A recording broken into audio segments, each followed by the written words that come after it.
am tired of the same people, of the same things. I want to escape now to another place now, but with you, 'cause I don't want to be alone. Tell me if you want to follow me now, to follow me. Take me to your arms and never leave me. Don't leave me, boy. Tell me if you want to follow me now, to follow me. Take me to your arms and never leave me. Don't leave me, boy.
Four French drivers at the French Grand Prix trying to win this on the final lap. The three wide again, Guillaume down the inside.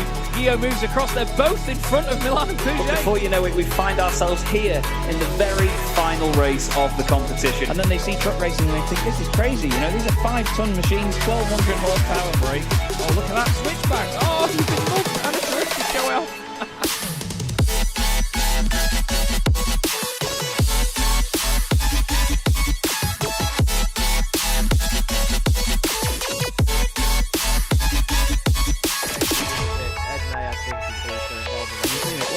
Back there, go on ball with Ben Gregory now. I love this. 10.5 minutes gone. Senna Lanson tries to go for the race lead.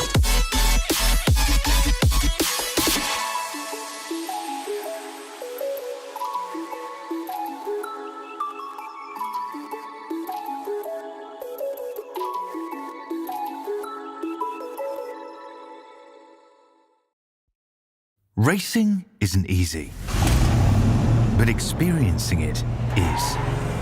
iRacing puts you in the driver's seat with the industry's leading sim racing game. Drive on laser scan replicas of the greatest racing circuits from around the world. Go head to head against other drivers chosen by skill-based matchmaking to ensure competitive racing at every level. Compete across all your favorite series. In officially licensed cars, engineered to deliver the most accurate driving experience possible.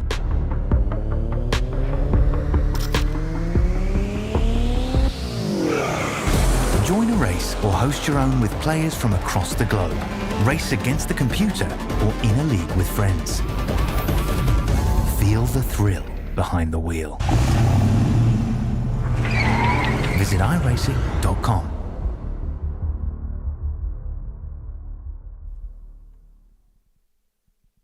Are you all ready for a bit of hype? Watch this. I think Dennis Melchett has done enough to win the last round of the championship and to win the title all in one fell swoop. It's a great touring car championship. Things are never chilled here. Honestly, the cars may be a bit dull, but wow, the racing certainly isn't. Fastest lap of the race now, Ben Lambert. Look at Andy Fox coming through the middle. It makes a little bit of contact. Dave Waldock is around and he's off on the grass. Brayfield tries to go right round the outside of Druids. You do not do that and get away with it very often. Takes the win in round 12. There's contact again. Fraser Smith and Dennis Melchett are off the circuit.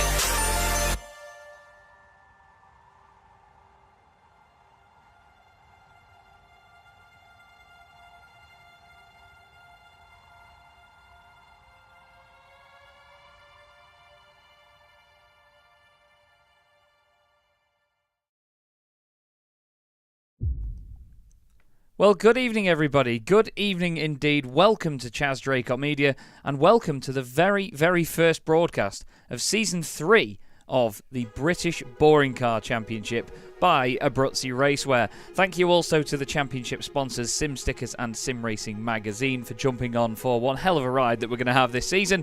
I'm Chaz Draycott. I'm going to be the broadcaster, commentator, series admin, general complainer all season, and I cannot wait to get this back underway. The last time we went racing, as you would have heard there in that trailer, was with David Addison back at the end of 2020. It was pretty remarkable, actually, and I tell you what, it's been a long time coming, hasn't it, to get back at this once again. So the idea tonight is that we're going to have two of these spinny wheels, one of which you can see right now on your screen, which has all of the drivers listed that have signed up this season, bar 3, because those 3 drivers have decided to stick with the teams and the cars that they had last season. The only main difference really with the teams is basically the fact that it's just a different livery. So Michael Ellett has decided to stick with Team Netcode for this season, Michael Blake has stuck with Might Just Fit, and Rob Lundgren has stuck with Ericsson Hitters. That's basically the Renault Laguna livery, Vauxhall Vectra and Volvo. There are no new liveries this season, I sort of regret to say, but unfortunately I've run out of time to get a lot of things prepared.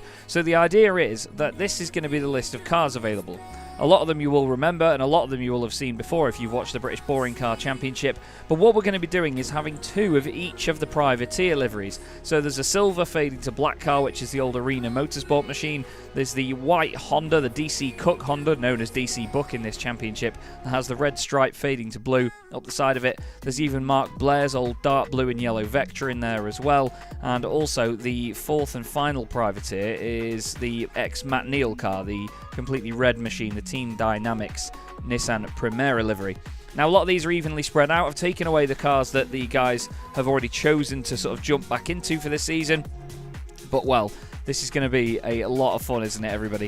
What we're going to do is go through the drivers first. We'll be picking the driver and then the car that they go in. So there is no order in which that the drivers are going to be picked. I did debate that we were potentially going to have the drivers in order of when they signed up, so there's a bit of a benefit to signing up first, but I thought in the end we'll just stick to how we've done it before and have it done in a random order, chosen also by this spinny wheel. Are you all ready then? What do you reckon? Shall we get on with it?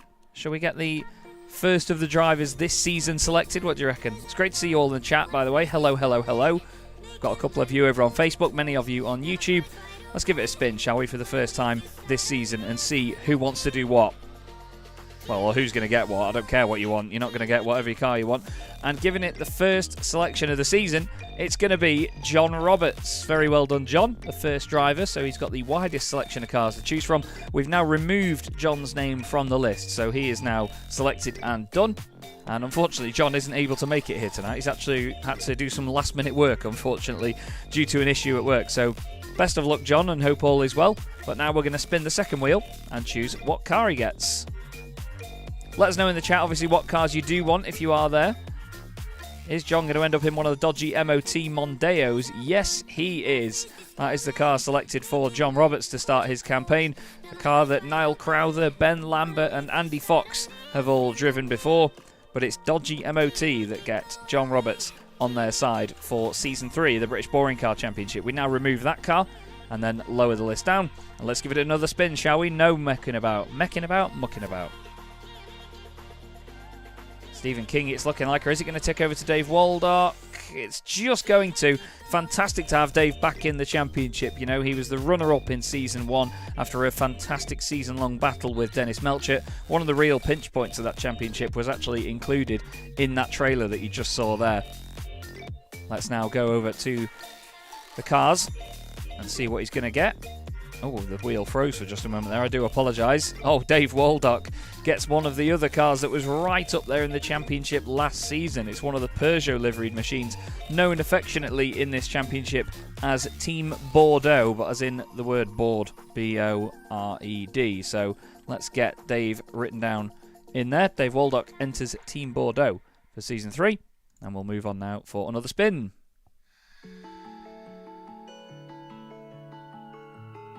Magic Sakovic was a star in the privateers for the last couple of seasons, but it's not going to be him this time. It's Derek Robb, another driver returning to the series. Used to race for Team Jane Fonda, as it was known, the Honda team. So we'll see what he gets, hopefully for him. Another Honda, because it certainly looked good with his number 11 on it. I think Derek's running a different number for this season, and it's looking like he's going to be in the reigning championship winning team, which is Team Red Ring, the Audis. Matt Draycott, reigning champion, and Josh Rayfield were the team's champions last season in these cars. But it looks like Derek Robb has got a red ring for this season, if you'll pardon my French. Let's move on, shall we? Very, very quickly before I get demonetised. Quick. Next driver on the list. Not had any of the newcomers yet, and we're still not going to get any of them either. Actually, sorry, John Roberts is a newcomer to the series. He runs in so many of my championships that I never really know. Andy Fox. Now, this is a big one. This is a big one for tonight, because Andy is a big, big supporter of the championship. He really is. He's ready and waiting. I know that Andy is going to be so excited for this. Let's see what he gets, shall we? We'll move him from that list. Move over to the next one. Sorry if my voice sounds awful, by the way. I've just spent a lot of days working in Germany. Andy Fox is going to join the battle for the independents this season. So you'll see these cars have the blue and white number boards, as they did in the 90s. These are independent entries, so they're not part of the team's championship. Even though there's going to be 2 of each one on the circuit, they're not going to be entered as a team as such. The drivers are going to be solely independent and just racing for themselves. So Andy Fox, the first person to sign back up again this season, is going to be listed, I can't speak this evening, as an independent under DC Book. You'll have to bear with me because I'm going to be writing these down in the background, so there may be a bit of a delay between spins. But look at how many we've still got here on the list. Plenty more to go. Are we finally going to get a newcomer? Yes, we are. It's going to be Stuart Clark. Stuart's been a great supporter of the Chaz Draycott Media Formula 1 World Championship and did very, very well for Arrows Yamaha in that series. And now he finds himself here in the glorious Volkswagen Jetta Diesels. Let's see what Stuart gets given, shall we?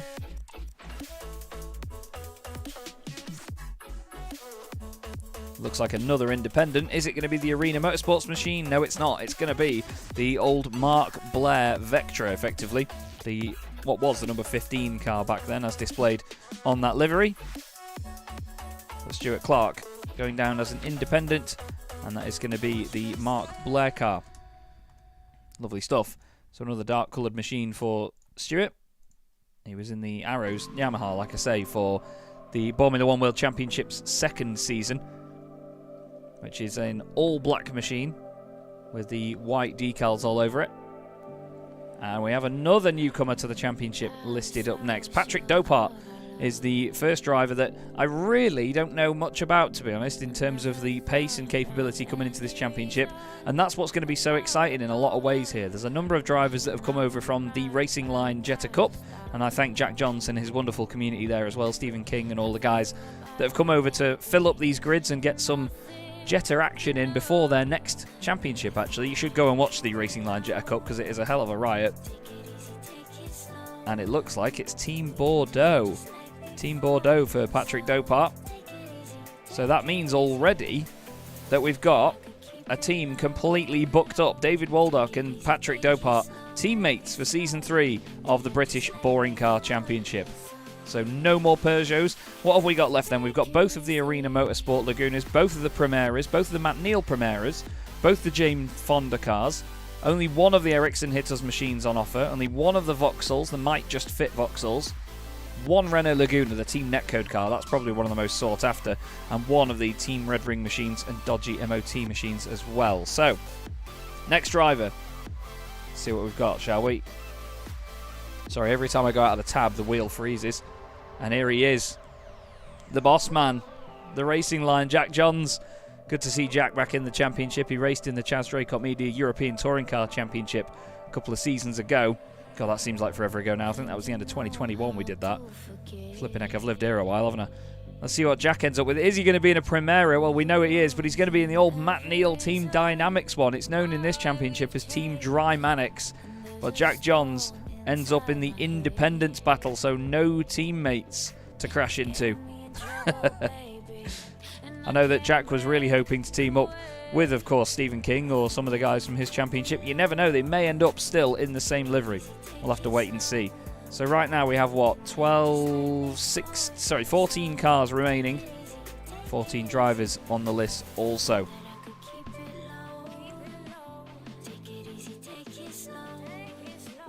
Looks like another newcomer now. Stephen Burns is the next driver. He was the final driver to make it in, actually, during sign-up, so Stephen got in right in the nick of time. Let's see what car he is left with for the 2023 British Boring Car Championship. There may be another season of this in future. We need to see how much of my hair I tear out this one. Well, it's going to be Team Jane Fonda for Stephen Burns. So quite ironically, Mr. Burns has the flames down the side of the car. Team Jane Fonda, probably one of the best looking cars on the grid, I think. And honestly, to get those flames and all the details in the exact right shape, especially with the proportions of this car, took me so long. So I really hope you all appreciate that livery. Made all these liveries myself. For those of you that don't know, I've been stupid enough to do this a couple of times now, where I'll make all the liveries myself. I've done it for Formula 1 as well the last couple of seasons, admittedly, with the help of James Leggett of JL Race Aesthetics. Henry Morse, the next driver. I was speaking to Henry just earlier. Lovely bloke by the sounds of it. I know there's a bunch of drivers actually in the driver chat at the moment, and I say a bunch of them. Well, we've got 11 of them all in the chat. And for some reason, Sam Van Olsters felt the need to restream the... that's piracy, that is, Sam. He's restreaming the actual broadcast into chat for everybody. Nice little bit of piracy to get the season started, eh, Sam? That's how you get yourself kicked out. Anyway, let's see what we've got for Henry Morse. Oh, it looks like he's going to be the one. Ironically, because he is an American driver, he is going to be in Team Netcode. Oh, I absolutely love that. He is I think the only American driver in the field. Let me just check 1 second. Yeah, we've got Michael Elliott in South Africa and Henry Morse in the United States. Yeah, Henry the only one from over that way.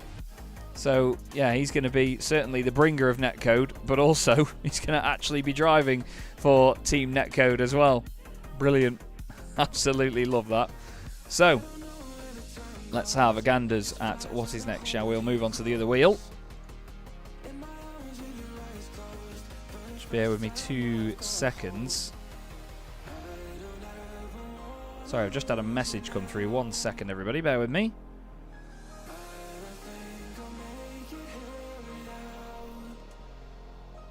There is a Discord for the British Boring Car Championship, but unfortunately the links expire every 30 days. So I can't get them to set and be forever on there. Now, Jake Cranstone has been touted to me, if touted is the word, as one of the absolute favourites of this championship. He's just finished runner-up in the Chaz Draycott Media Formula 1 World Championship. So I know that Jake is going to be one to watch this season. And this is an important one, I think, to see which team he ends up in. I would really love to see him in either the Ericsson Hitters Volvo or one of the white, red and blue.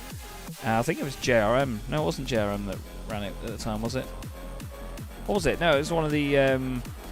RML ran the Nissans, didn't they? He's just missed out on it, actually. And Jake Cranstone is actually going to be in the Independence battle this season. Wow. That is an important one, that is. So, could we have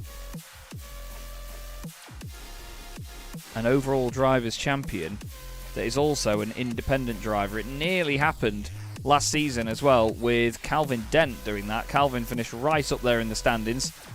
I'm certainly one to watch all season, challenging Matt Draycott for it. People claim it's rigged because it was because it was Matt that won the title. And next up, it's going to be Stephen King. Stephen's been a real supporter of all of this fun and games that we've got going on. Lovely guy as well. Another one of the top dogs over at the Racing Line. I believe he's one of the head content creators for them. Let me just check we've got enough cars here. We've got 6 cars on our screen at the top and then 5 underneath. That's 11 there. How many drivers have we got? We've got 10 drivers. What have I done wrong here? Oh, no.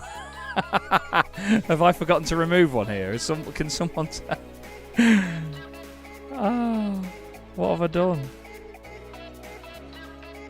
I'm really sorry, everybody, but I've mucked up here, haven't I? Have I forgotten to remove a car that was already chosen before?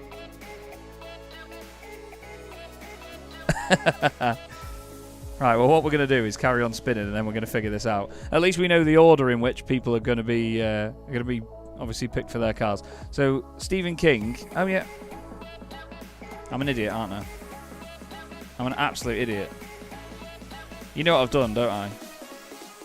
You know what I've done?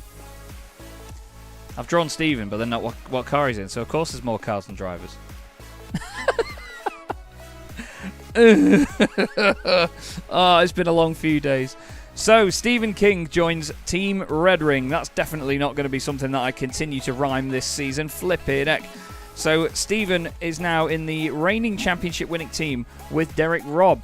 So, a strong driver lineup there, one with plenty of experience in this championship and one who we know is very, very pokey as well. So, 10 drivers and 10 cars remain. They are John Bailiff, Sam Van Olst, John Tusting, Simon Price, Tim Rutten, Anders Thies Ankerson, Tom Minot, Nico Minardi, Magic Sakovic, and Luke Austin. And the cars that remain are, let's have a look if there's more than one of any of them. Well, we've got the 2 RML Nissans still. We've also got 1 Vectra, 1 Volvo, 1 Mark Blair Vectra. We've also got the Arena Motorsports car, DC Bucks. There's still all of the independents in there at least once. There's still plenty to pick from here. Tell you what, we're going to do this way round. So now we're going to pick the driver and see where that one landed, eh? Just to really throw it up a little bit. John Bailiff raced in the Chaz Draycott Media European Touring Car Championship as well, very successfully. Let's see what car John's got. Oh, he's got one of the Nissans. Fantastic stuff. One of the RML Nissans. Probably my favourite looking touring car of all time. That is the Nissan Primera from 1998 and 1999. And that is Team Nodaphone that he has joined for Season 3 of the British Boring Car Championship by Abruzzi Racewear. So, another spin and another driver will be ticked off the list. Magic Sakovic looking like the likely culprit, and he is. Magic was almost the Independence champion last season, with Calvin Dent taking the outright honours, but Magic raced very, very well for Arena Motorsport, which is the silver and black fading car that you see on the right-hand side. See whether he gets it again. He's not going to, and it looks like he's now going to join Michael Blake, which is a very fitting thing, actually, because they both race together for Team Mad, as far as I know. So, Magic Sakovic and Michael Blake, both very potent drivers. And they both race for the same team outside of this championship as well, so they may definitely work together during this season. Let's see who's next up then. It's looking like Tom Minot. He's been racing in the Chaz Draycott Media Formula 1 World Championship by F1Countdown.com.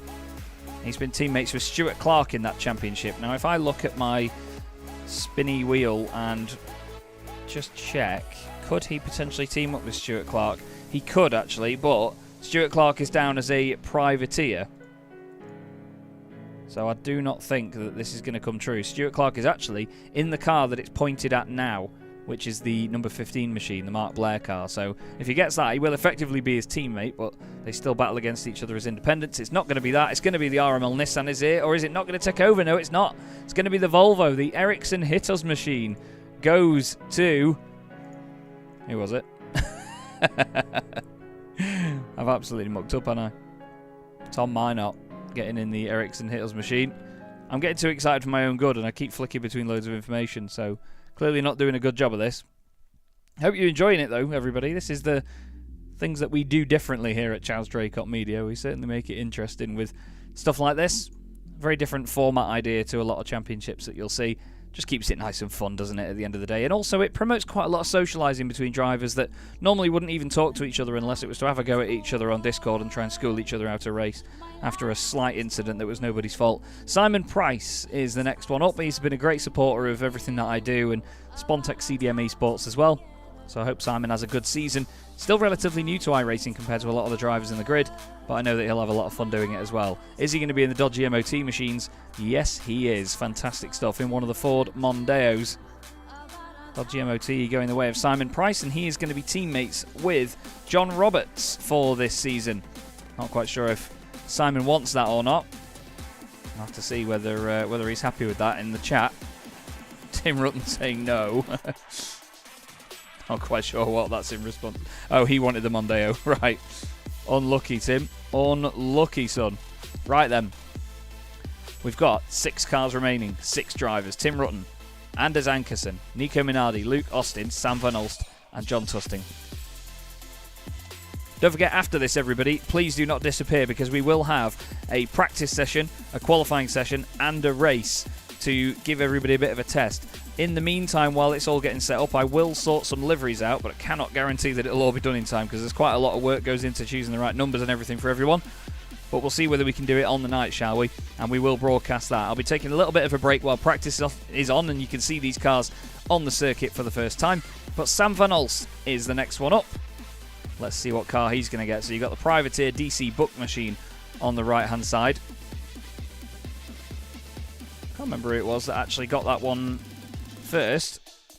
Looks like it's going to be the RML Nissan. Only just doesn't tick over. And Sam Van Olst, well, I've been told that he's going to be another one of the drivers that's right up there in the championship, and he's going to be a part of Team Nodaphone with John Bailiff. That is a really strong lineup, I feel. I think that's an absolute corker, to be fair, so watch out for Team Nodaphone this season. They've always had strong lineups, actually, in the real world as that team, but even in the British Boring Car Championship, it's always been strong as well. Luke Austin, John Tusting, Tim Rutten, Anders Ankersen, and Nico Minardi still to go, and it is Anders Ankersen that is next up to the board. Let's see what car he ends up with, shall we? What do you all reckon? What do you all reckon? Should we do it blind? Let's get to this wheel, shall we? We'll do it blind. What do you reckon he's going to get, everyone? Let me know. Pop it in the chat. Just give me a quick team name. Let me know. I'll give you a couple of seconds.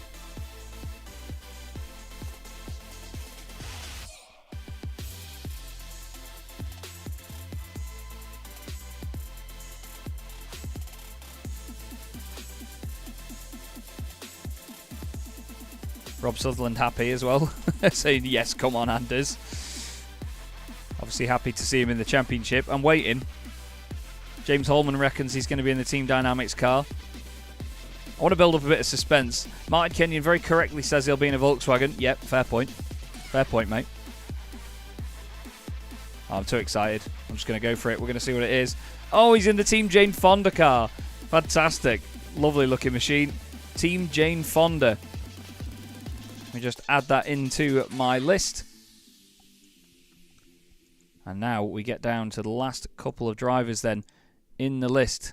Luke Austin, John Tusting, Tim Rutten and Nico Minardi.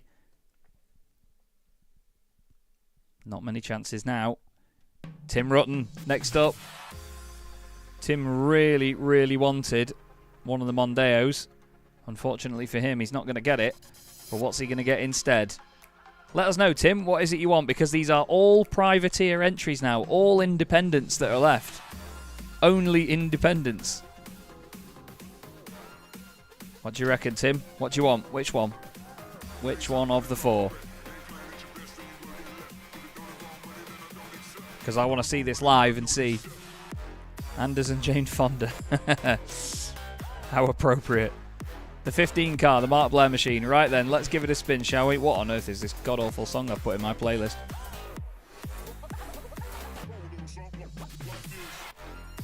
And he's absolutely nailed it, everybody. Claps in chat for Tim Rutten. He's absolutely smashed it. He got the right one. Well done, mate. Well done indeed. So Tim Rutten is effectively sharing the same livery as Stuart Clark for this season. But wow, that's lovely. Fantastic fun. Everyone give him a round of applause in chat. That was very, very funny. Nicely done, Tim. So, 3 cars left. 3 independents. Nico Minardi, John Tusting, Luke Austin. Luke Austin was in the Mark Blair car last season in Season 2, so he will not be in the same one again. Looks like John Tusting is next up. He came back from a shoulder injury to do really well in the Chaz Draycott Media Formula 1 World Championship. Let's see what John's got, and then we'll do the final draw for the last 2 drivers, and we'll give them a spin just for the sake of it at the end. And it looks like Tusting is going to be joining in the Team Dry Mannix car that Matt Neal drove in 1999. A lot of you will have known what the liveries look like so far on these cars, and There's a lot of jokey logos and liveries and bits on them, so instead of saying Team Dynamics, it says Drymanix. I can't remember what that used to say on the front corner, but it just says Red Car now. Instead of saying Michelin, it says Men's Room on it as well. And instead of Alpine, I think it says Pennine all over the long of it as well. So, 2 cars left, DC Buck and Arena Motorsport. Nico Minardi and Luke Austin. It's like a really rubbish Pokeball spinning around. And it's going to be... Ooh, it's teasing us, but it's Nico Minardi that is next up. Multiple world and European champion on Circuit Superstars is Nico. He's a real star, and it's either one of 2 cars that he's going to get, either the Will Hoy Russell Spence Arena Motorsport car or the Paula Cook machine, and it is going to be Arena Motorsport for Nico Minardi, which of course means that Luke Austin will be in that machine right there, the Paula Cook car for the final season. What did I say, final season? Sorry. For the upcoming season of the Chaz Draycott Media British Boring Car Championship by F1Countdown.com. Just sorting out all of the spreadsheet in the background here to make sure that it's all above board and all spot on. And we'll give it the final spin just for Luke Austin. Luke can't make it here this evening, unfortunately. But we'll give him the spin. I think it's going to be Luke anyway. Might give us a dodgy result and throw something else up at us. But Luke Austin, final draw, and then we'll pop him into the DC Book machine. If it carries on spinning, like I say, when I go out of that tab, it seems to just mess up. But there we go. So, we'll go through the list, shall we, and read who we've got. Andy Fox is actually going to be Luke Austin's teammate in the DC Book machines. Sort of teammates anyway, because like I say, they're in the Independence Championship. I'm actually just going to list all of this on my spreadsheet by the teams so you know roughly what we're looking at and who's in what team together. So, in alphabetical order of the teams, in Dodgy MOT, which is the Fords, I wish I had graphics to show you this. It probably have actually been a good idea to sort that out, wouldn't it? Dodgy MOT is going to be Simon Price and John Roberts. Rob Lundgren and Thomas Minot for Ericsson Hitters. Jake Cranstone and Nico Minardi are going to be independents, both driving the Arena Motorsport machine, which is the silver and black fade. Then it's Andy Fox and Luke Austin for DC Book. They're going to be independents as well. More independents in the form of Tim Rutten and Stuart Clark. They're going to be the Mark Blair cars. John Tusting and Jack Johns also rounding out the independents field in Matt Neal's Primera. The 2 Vectras are going to be Maciek Sakovic and Michael Blake, both strong drivers returning from last season. David Waldock returns to the championship for Team Bordeaux with Patrick Dopart as his teammate. Team Jane Fonda has Anders Theis Ankerson and Stephen Burns together in a team. And then we have Michael Ellett back in the Team Netcode machine and Henry Morse joining him. John Bailiff and Sam Van Ulster in Team Nodaphone, and then Derek Robb and Stephen King are in Team Red Ring. So, I'll update all of that in a moment. I'll see what I can do about the liveries and see what we can do there. But what I'm going to do for now, everybody, is just quickly have a break here on Chaz Draycott Media, see what I can get sorted for you all in the next sort of 10-15 minutes, and at 8:15 we're going to have a test session. Basically, we're going to have a practice session go live, qualifying, and then a race. So if you bear with me, I'll be right back with you very, very soon. Don't go away.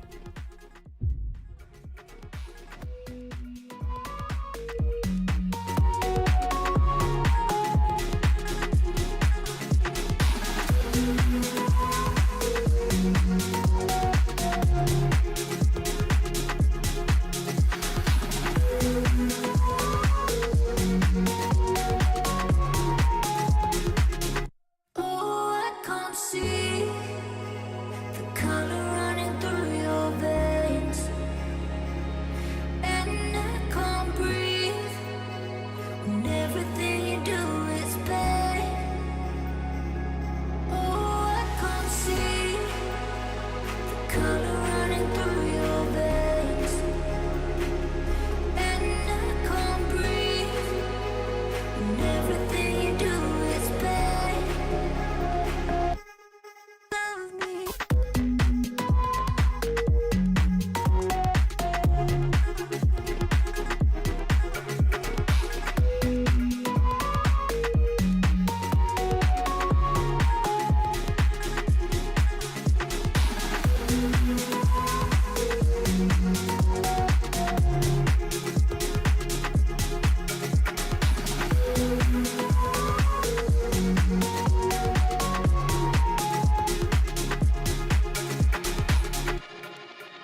the time, 'cause I wanna freeze this moment. Make it mine, hold you close. Now my heart's wide open.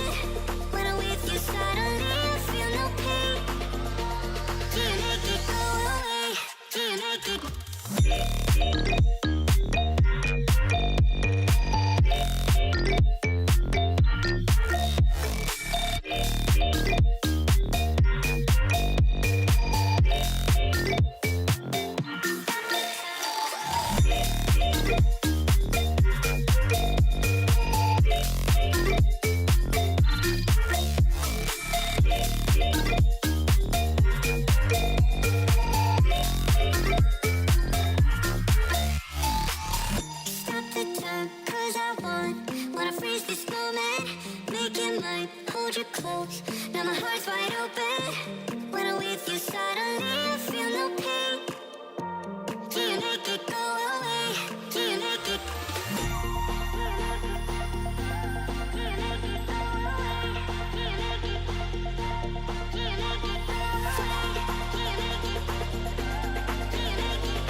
take it easy.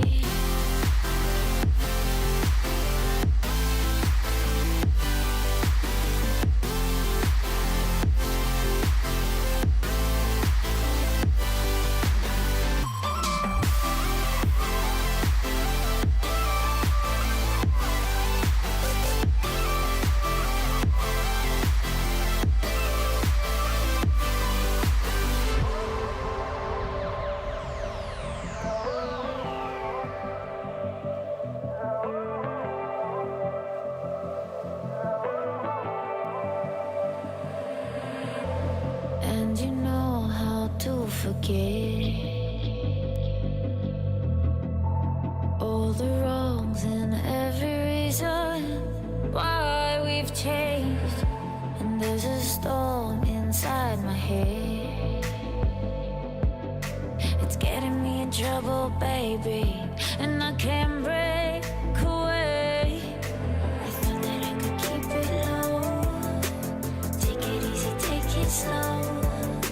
We ended up just like before, so take it easy, take it easy. I thought that I could keep it low, take it easy, take it Okay, slow. so the session is just about to go live now, everybody, on iRacing, so we'll be able to jump in just a moment's time.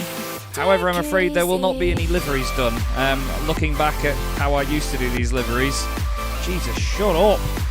It seems like I used to do these in a very complicated manner, which I still haven't streamlined, so I'm afraid that in terms of the liveries for this evening, we will have to wait. There will be an updated pack to the liveries as well, actually, a little bit later when it comes to the season actually beginning.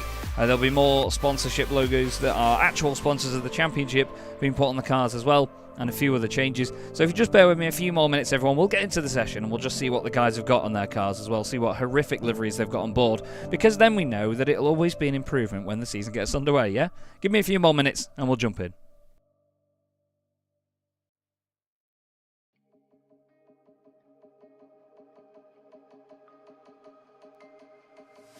I can feel I'm changing. I don't know if I'll ever go back. All the ways that you make me build me up on the things I lack. I don't ever wanna lose you now. 'Cause I don't think I'll make it carry now. 'Cause it's you and only you. 'Cause it's you and only you.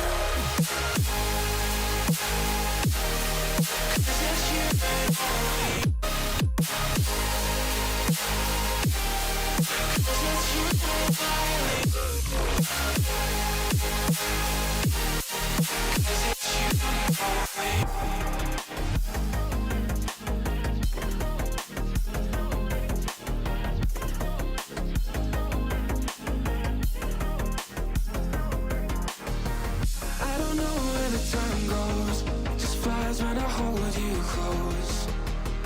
In my arms with your eyes closed, for the first time I've got hope. I don't ever wanna lose you now. I don't think I'll make it here without. I don't ever wanna lose you now. I don't think I'll make it here without. 'Cause it's you and only. 'Cause it's you and only. 'Cause it's you and only.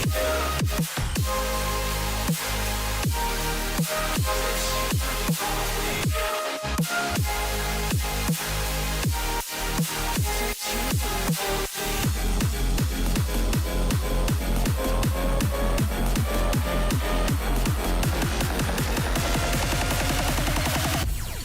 because it's you and only you.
Yes, as some of you may have heard, there are cars out on the circuit, so we're going to fade the music down very gradually, and then we're going to get an actual look at some action on the circuit here at Snetterton for the first pre-season test of the British Boring Car Championship. We're going to turn the cars up nice and loud because they are not very loud at all, these Jetters. Diesel machines, 2-litre turbo diesel engines, but this is the new overlay for the championship as well. A lot of you will recognise it as the overlay that was used in the Chaz Draycott Media Formula Renault 3.5 championship.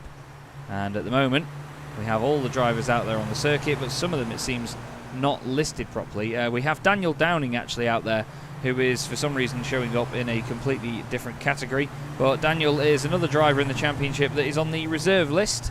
We do have 5 reserves at the moment, and I have said that the reserves can jump in, to be fair, this evening, because there's no reason for them not to.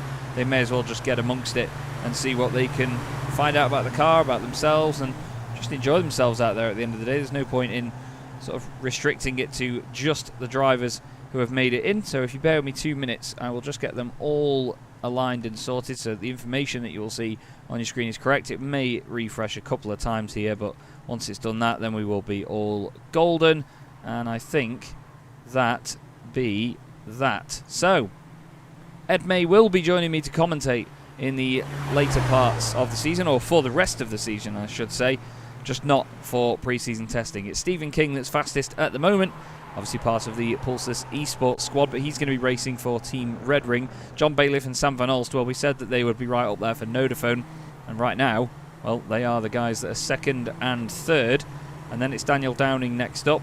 He is the reserve, currently 4th fastest for, I think it's Goldwing, I think the team is known as. And then let's have a look. Independents, Andy Fox, the highest place of the Independents at the moment. There's still some drivers out there with spec maps. Andy's actually still wearing his previous season's livery. Would you look at that? Very tasty.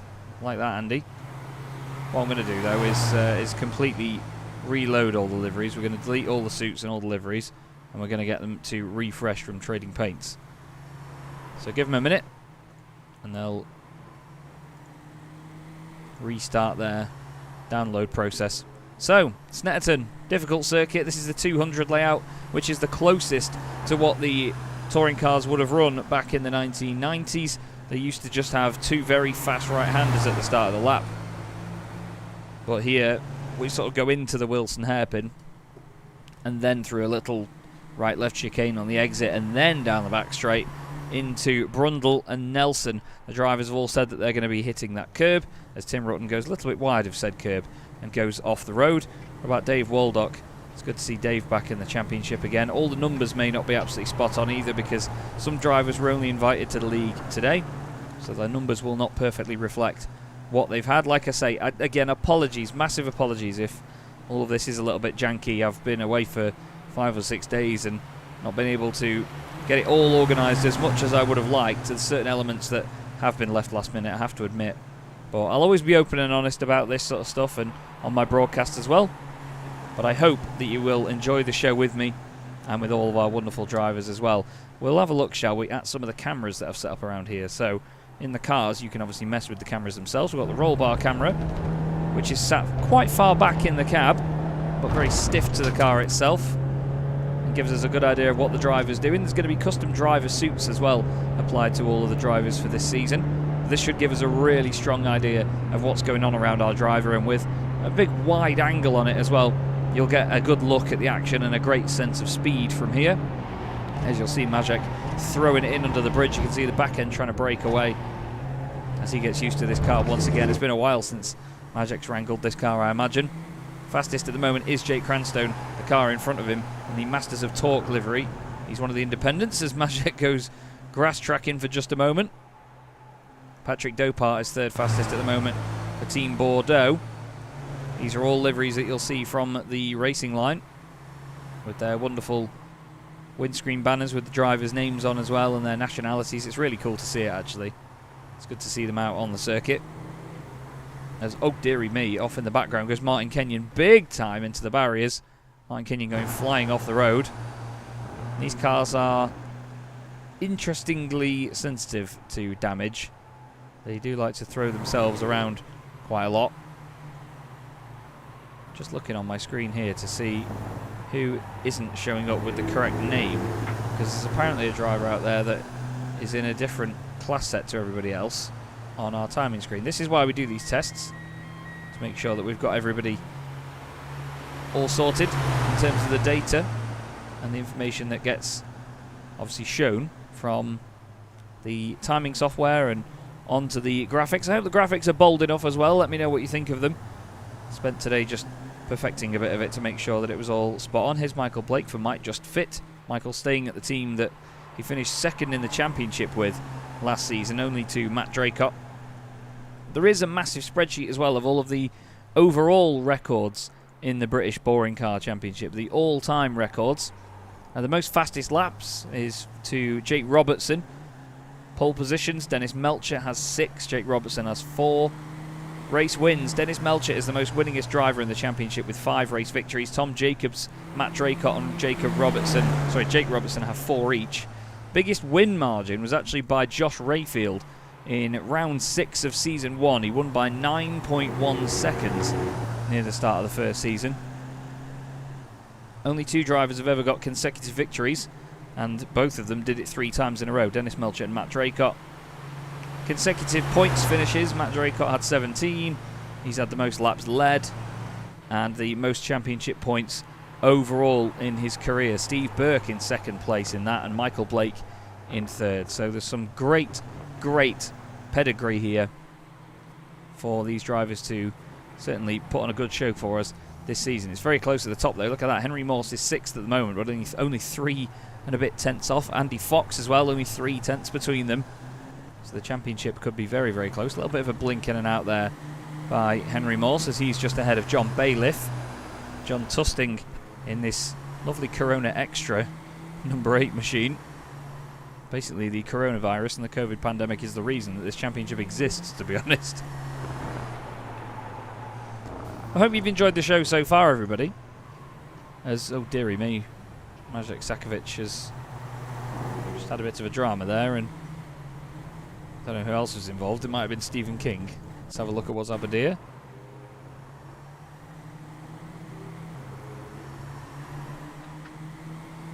So he's coming through bomb hole into Coram, and he's gone off, full lock to the right, and then crunch. Oh, just the tiniest of taps actually. Majek continually with full lock to the right. They're very funny, these cars, aren't they? Very, very funny indeed. Let's have a look at some of the other cameras we've got set up, because the right front suspension camera we normally have is now a roof cam for the Jetta, and listen to that diesel rumble as we ride on board with John Bailiff round turn 1. Plenty of commitment there, look at that. Loads of commitment from John. Into the Wilson hairpin. See, wide of the hairpin, but then takes a late apex and gets a great run off the corner up through the gears. Go back onto the roll bar camera. You can hear how underwhelmingly droney the engine is on the inside. They're great fun though, these cars, honestly. If you haven't driven them before, I do urge you to do so. They can be a proper laugh.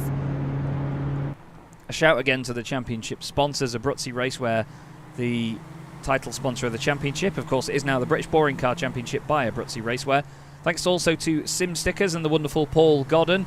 There are links to all of the companies that sponsor us in the description as well. And thanks to Sim Racing Magazine, the epic Andy Marston, with whom I'm partnered up for a number of different leagues and championships. He was a sponsor of the the Chaz Draycott Media Formula One World Championship as well. Ian Fox, great to see you in the chat, Ian. Sorry, I missed a lot of the comments earlier on because I couldn't have the extra tab open. But thank you so much, all of you that have been watching so far and getting involved with the draw. And it's great to see you as well, Ian. Ian has been a massive supporter of the championship since the very get-go because of his brother Andy, who we see here in the gorgeous Brabham Esports livery. That's the proper livery that he should have had on the car with that spec map. Who on earth is that just behind him? Who on earth is that in the Heinz car that is just ahead of Stuart Clark here? Is it Simon Price? Yes, it is. Brilliant looking thing for Simon Price, this. He's got Patrick Dopart behind him in car number 18.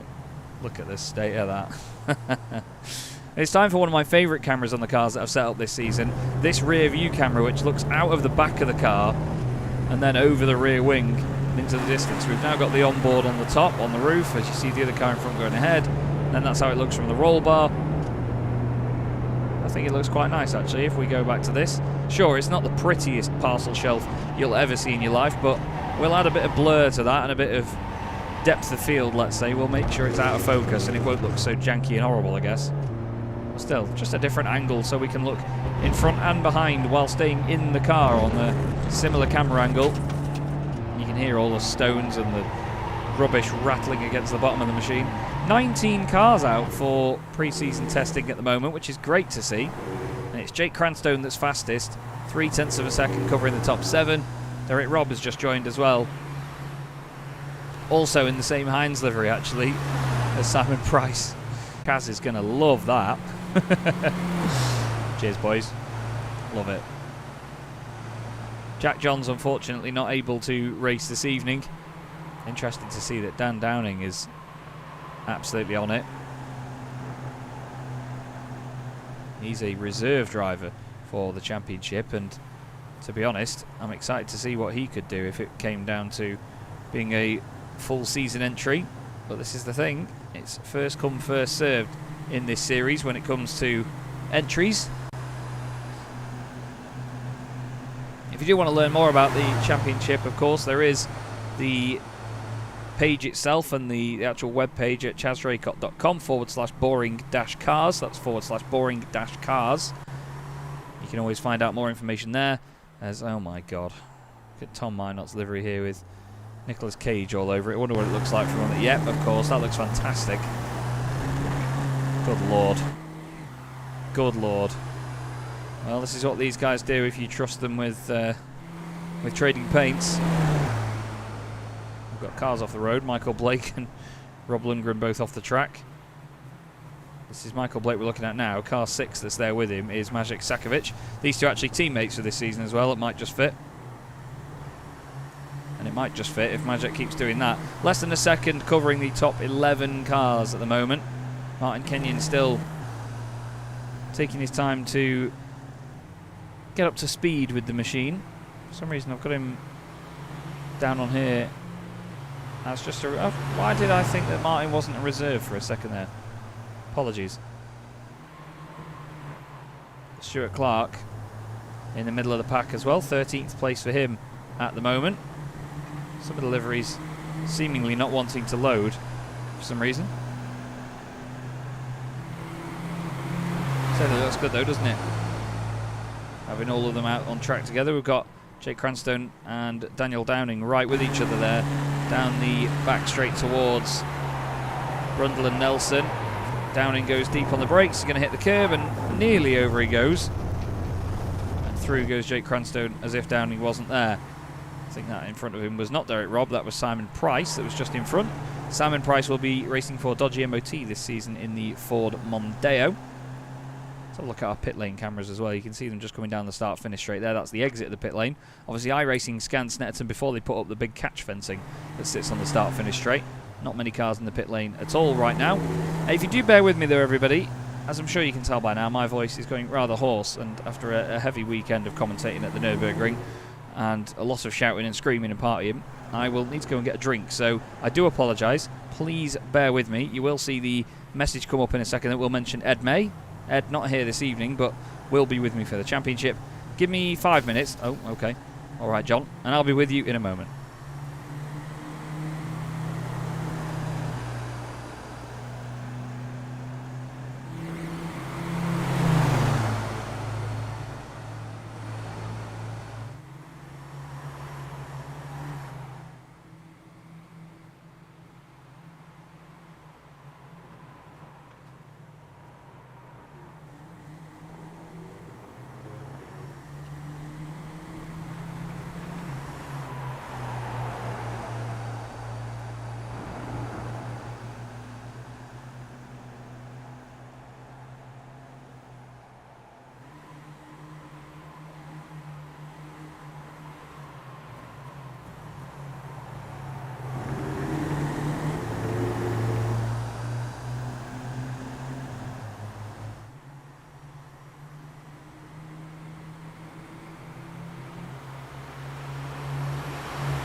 Okay, hello again everybody. Chaz Draycott here for the British Boring Car Championship by Abruzzi Racewear, sponsored of course by Sim Stickers and Sim Racing Magazine as well. Pre-season testing underway, and I'm delighted to say that we have our first interview of the season.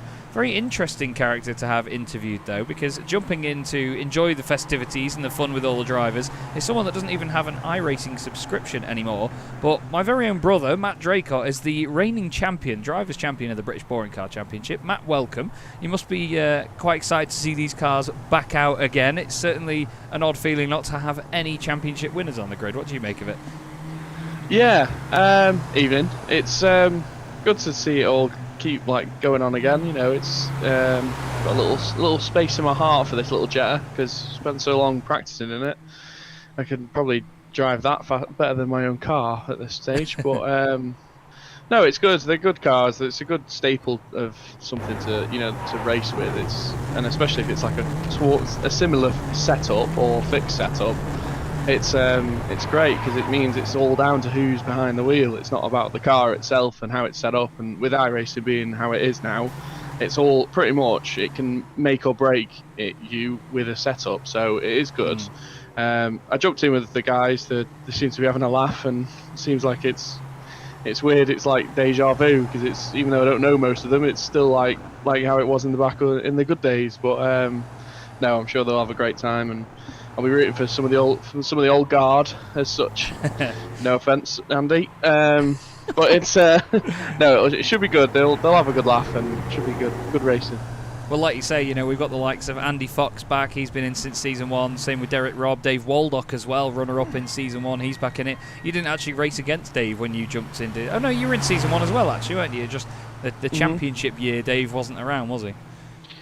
No, it was because I was independent on the first one, won that, and then me and Josh took to the road together and won everything else. So yeah, it was quite a... I should really be doing it, but iRacing in general, really, it's not for me anymore.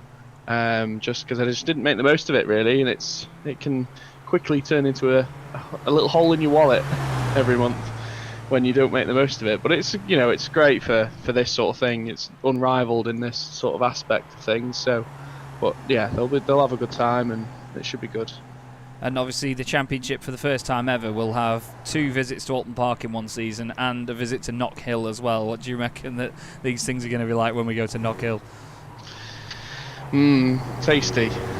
Tasty. I will be watching every round, I think, just to keep an eye on it and see how it's going, because I know how competitive it is, and it'll be more interesting to watch it when I'm not in it, because when you're in it and when you're near the front, like I was quite a lot, it's a bit like you just have your own race. You don't really see all the ins and outs and the battles and people nearly rolling over sausage curbs, as Daniel Downing just nearly did on the stream. But stuff like that is just you miss it all. And a lot of the time, it's great to watch it back. And when I was in it, I tried to watch them all back. But it's sort of like they were quite long races when we were doing it. So it's it can take up a whole evening once you've raced in it, and then you're watching it all back as well.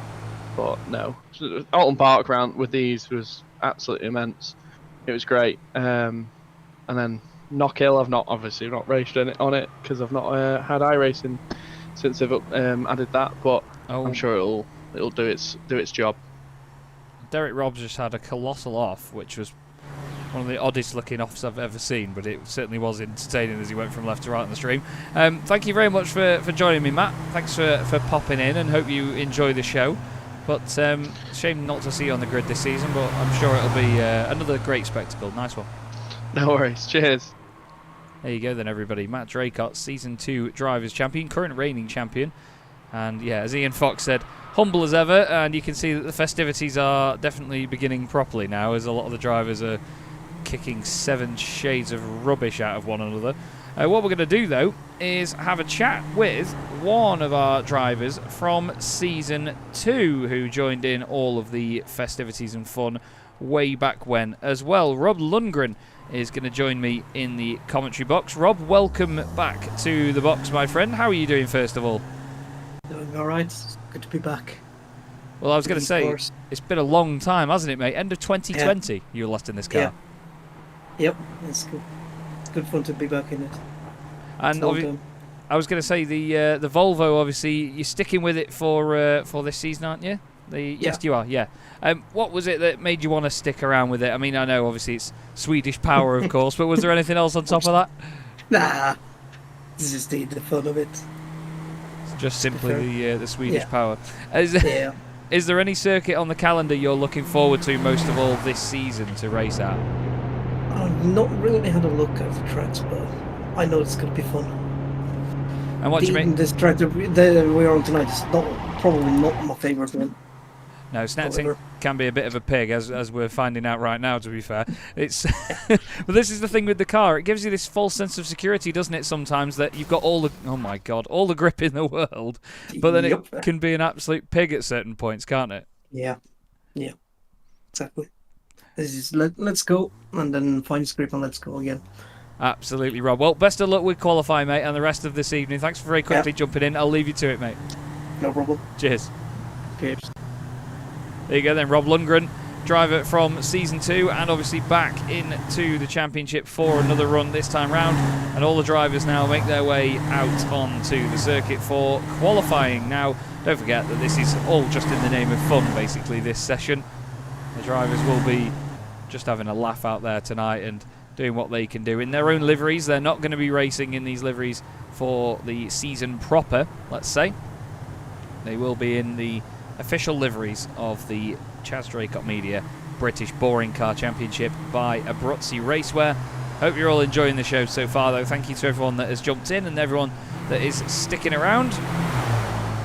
It's just great to see these cars back out again. I'm loving it, absolutely loving it. It's great fun to have them out on the circuit. And with a bigger grid as well this season of 24 cars, there's going to be so much action up and down the order. The first season had 16 cars, we then went to 20, and now we have 24. Obviously with the addition of the extra independents.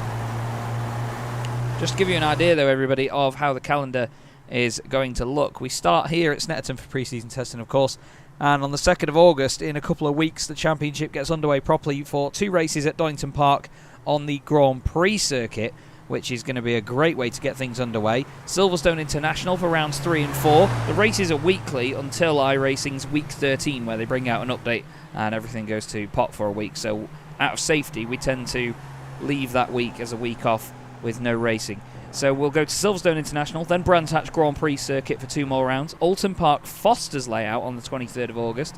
30th of August, we make the championship's first ever visit to Knock Hill, which will be great, I imagine. Really, really great. It's actually the first visit to Alton Park Foster's as well for this series. We then have a week off on week 13 on the 6th of September. 13th of September we have Snetterton 200 on this layout. And then we go back to Brands Hatch to the Indy circuit for rounds 13 and 14. Always one with high drama is Alton Park Island circuit for the penultimate race meet of the season, rounds 15 and 16.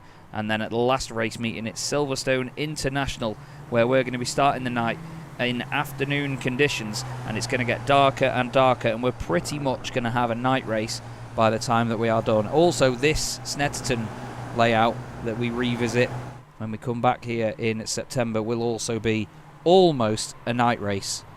The change to the format this season as well. There was a 15-minute sprint race last year with a half hour, I say last year, it was 2 years ago, there was a half-hour feature race to follow it where the drivers had to make a mandatory pit stop and change 2 tyres, but there's no longer going to be that format. It's just going to be 2 20-minute races that score the same amount of points, but when the drivers qualify, the top 10 on the grid will be reversed. So whoever qualifies 10th on the grid will actually be in pole position, 9th goes up to 2nd, and so on, with just 1 point for qualifying on pole, and obviously starting 10th on the grid. 15 points to the race winner, 12 to 2nd, 3rd you get 10, then it's 8, 6, 5, 4, 3, 2, 1. So only a top 10 finish will get you championship points. It's pretty savage in that respect, especially with 24 drivers. It's not even just the whole top half of the field. There's going to be a 15 incident limit warning anyway. There's going to be a warning if you get 15 incident points, which will be a drive-through penalty, and then the limit for the entire race is going to be 20 incidents. And the new liveries, unfortunately, Ian, do not exist. It's just going to be doubling up of the independents. I spent so long making some of those liveries in the independents category that, unfortunately, I've got a definite need to get my money's worth out of them or my time's worth out of them and use them again. So we're just going to be doubling up on what they represent. So looking at the times then, it's Jake Cranstone that's currently fastest, John Bailiff in second position, then it's Stephen King in third, Daniel Downing fourth ahead of Patrick Dopart, then it's Samuel van Nulst, the Belgian driver, in sixth place. He's going to be driving for Vodafone this season.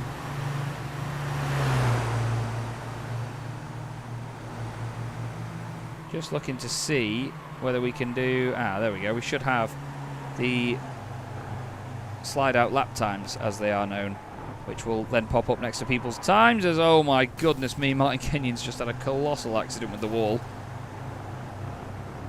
Big hit into the barrier that for Martin Kenyon, and he will nip back to the pits. Yeah, sorry, I realised that the lap times weren't sliding out on the left there when they complete a lap. You'll see what I mean in just a second. If we go and look at the case of Andy Fox, watch when Andy crosses the line here. You'll see when his name pops up on the timing screen on the left, there will be a lap time next to it. There you go, 1:23.957, so you can see what lap times people are doing. 0.29 of a second, and then 6 thousandths between John Bailiff and Daniel Downing, but Downing is off the road out of Brundle and Nelson, so he's then going to go back to the pits. Tom Minot is currently in 7th place, less than a second covering the top 8 drivers. We've still got 9 minutes to go. Ryan Millington in the chat, good to see you, mate. Hope you're doing well. How are you? Here's the Nicolas Cage car of Tom Minot, though, heading into the last corner. You've got to be so careful of the curbs in this Jetta, because it really will bounce around and move all over the place. Simon Price is off the road, and he's just about to become a form of sauce, or is he? Oh, I think he just missed the barrier and just kept it away. Derek Robb is back with us again this season in the same livery, actually, as Simon Price, for pre-season testing at least. Don't forget that they will have the proper liveries on when it comes to the championship. But it looks like a great invasion of drivers right now from the Racing Line Jetta Cup, because it's Jake Cranstone, Patrick Dopart, Stephen King, Henry Morse, John Bailiff, Dan Downing, Sam Van Ault and Tom Minot, the top 8, before we even get to any previous British Boring Car Championship drivers, in the form of Dave Waldock in 8th place. Runner-up in Season 1 of the Championship. Magic Sakovic, who's currently sat in the pits, was the runner-up in the Independence Championship in 2020. Michael Blake was 2nd in the Championship outright after an amazing final race meeting in Season 2. He overtook a number of other drivers. Ended up going from 5th to 2nd in the Championship in one final meeting. It was amazing. Andy Fox also out there. He's going to be in car 10, just finished inside the top 10 in the previous season. But it's so cool to have everyone back together. 19 cars out there tonight for pre-season testing. We have a bunch of them that aren't out there on the circuit. I think it's John Roberts, Jack Johns, Anders Ankerson is not out there either. Luke Austin not around, and Nico Minardi. Oh, Stephen Burns also not out there either tonight. So we hope whatever they're doing is important. I'm joking. I hope you're all well either way, guys, if you do watch this back, and keep an eye on the competition. But it's this man, Jake Cranstone, who was an absolute superstar in the Formula 1 World Championship by F1Countdown.com. Runner-up to the epic Cam Dance, the New Zealander. He's currently the quickest, with Patrick Dopart in 2nd, the Polish driver, in car 18 for this session at least. Powering his way down the back straight, down the Bentley straight, towards Brundle and Nelson. Listen to the hum.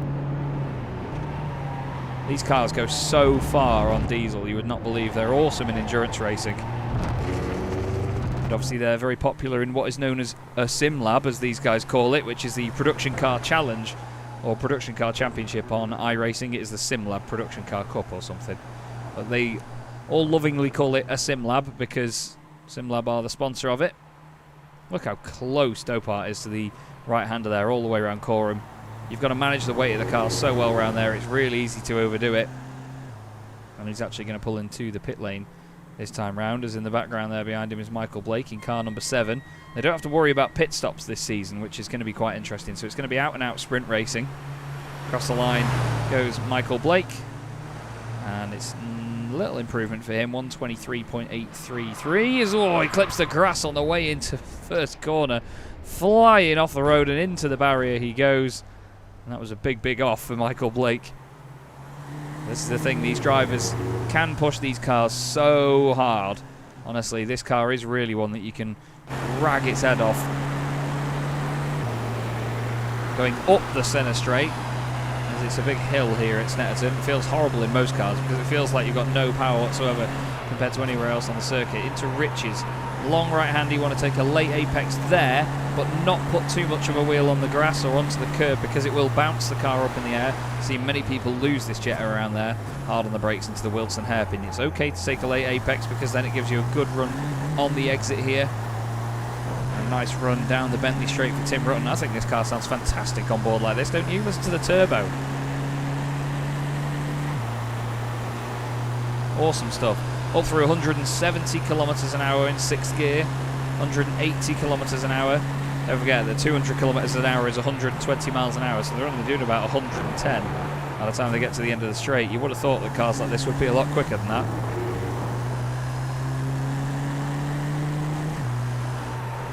Into the bomb hole, round to Coram, and as Ian Fox rightly points out, there is less than a second covering the top 12 drivers at the moment, and it shows you how strong the field is, doesn't it, that Dave Waldock is the one that's down there in 12th position. 67 thousandths, less than a tenth covering the top 3, just over a tenth of a second covering the top 4. What a season we are in store for. 2.1 seconds cover 19 cars. It's very close, isn't it? John Tusting is the first car outside of a second off the leader at the moment, but I tell you what, still not bad going, that, is it? Looking at the I ratings of the drivers as well, Stephen King, I think, is the one with the highest. No, John Bailiff. Yeah, John Bailiff has 5,455 I rating. He is 23 I rating ahead of Stephen King, who has 5,432. And then you've got Henry Morse, who has 4,810. So there's definitely a big strength of field, as they say, in this pack, which is the average I rating of the field. We will have a look at it actually as the season goes on. But it's not long now till qualifying comes to an end, and it looks like Daniel Downing, the reserve driver, is hoping to set up a decent lap here. I think he's just jumping out of somebody's way. There's a car going through on his inside. That was the number 8 of John Tusting. We'll go on board actually now with Dan Downing and see how he manages this lap here in the Goldwing machine. It's very underwhelming down the start-finish straight, isn't it? And I'll tell you what, for some reason, we're gonna do this live, everybody. So what I've not got here is mirrors turned on. You can see them on the right here and down there. Daniel Downing saying if anyone has issues with my ping blinking, let me know.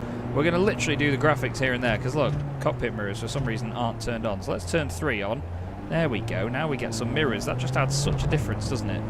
Looks very nice. So there you go. Mirrors added, and Daniel Downing has decided to call it quits for that lap there.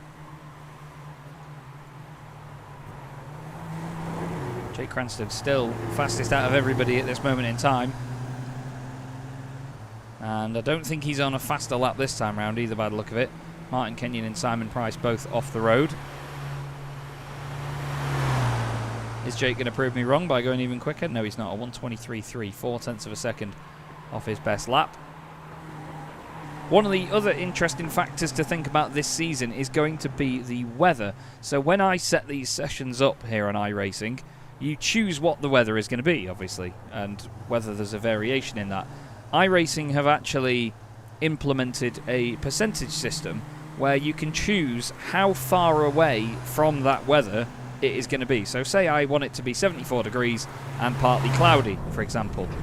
If you choose for there to be a 50% variation, then it could be anywhere like 20 degrees either side of that. So it could be 94 degrees Fahrenheit, or it could be nearly 54 degrees Fahrenheit. And it could be very cloudy, or it could be absolutely baking hot and just pure sunshine. You never know what you're going to get. So all for this season there is going to be a 50% weather variation, an initial weather variation. You can also choose ongoing weather variation so that it changes up to a certain percent during the session itself. But what we've done this season is just chosen that it's going to be almost random weather for each of the rounds. So with less than a minute left in qualifying, then it's Jake Cranstone fastest, Patrick Dopart second, Stephen King third, ahead of Henry Morse and John Bailiff in fifth. Dan Downing is next up in sixth, Sam Van Ol seventh, Magic Sakovic eighth, Tom Minot ninth, and Andy Fox in 10th position. Andy Fox would get pole position if we were having the reverse grid set that way round, but we're not doing that for tonight. This is just a fun race with the grid order as is. iRacing has a heat system, or heat racing system, that you can use basically, and it will make those little changes for you automatically so you don't have to do it manually. So when the championship gets underway, everything will happen within one session. We won't have to leave and then come back in like we have done in the past. And whoever qualifies 10th on the grid will get pole position effectively. But you will get 1 championship point for being the fastest. It's going to be exciting to see how that affects the championship as well, because last season there were certain drivers that wouldn't risk that single point by just trying to be as quick as they could for some championship points in the race. Magic Sakovic into the pits. And then Henry Morse, car 14, is about to come flying across the line. He's currently 4th, just about a 10th of a second off the pole time, but look at that. Top 12, less than a second between them. And Henry Morse stopping across the line. He decides that that lap is enough. John Tusting there smacking the curb as he comes out of Brundle and Nelson. Giving it a bit of a weave here. You can see he's in the boosted motorsport overalls. Listen to those poor tyres scream.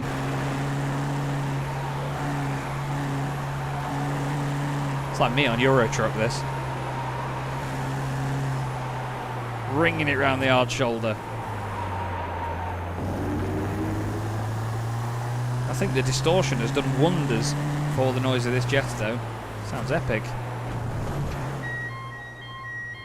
Tusting makes his way into the pits, and so too does Derek Robb. I think Andy Fox has had a drama somewhere on the circuit. No, he's just come back on, actually. He was off the road a moment ago. But qualifying coming to an end by the look of it. I'm not sure that Andy's on a fast lap or anything. It's been shown that he's off the circuit anyway, though, so don't think this lap will count for the Brabham Esports driver. No, he's just having fun. Nicely done, Andy. I like that. He'll be happy that that's made the stream. There you go, Ian. He's showing off now, look. And into the pits comes Andy. There's the pit lane siren. And that is going to conclude qualifying here for pre-season testing in the British Boring Car Championship by Abruzzi Racewear. And it's going to go quiet over Snetterton for just a few moments. All the cars will disappear. Everything will reset, and for the first time in Season 3, we're going to get a race. It's going to be lovely to see. Here's the grid then. Jake Cranstone pole position, Patrick Dopart alongside him. Then it's Stephen King and Henry Morse next up, with John Bailiff and Daniel Downing on row 3. Sam Van Olst is 7th, with Magic Sakovic 8th. Tom Minot is car 9P9, and Andy Fox is car 10P10. Michael Blake is in 11th place, ahead of Dave Waldock in 12th. Then we have Derek Robb 13th and John Tusting behind him.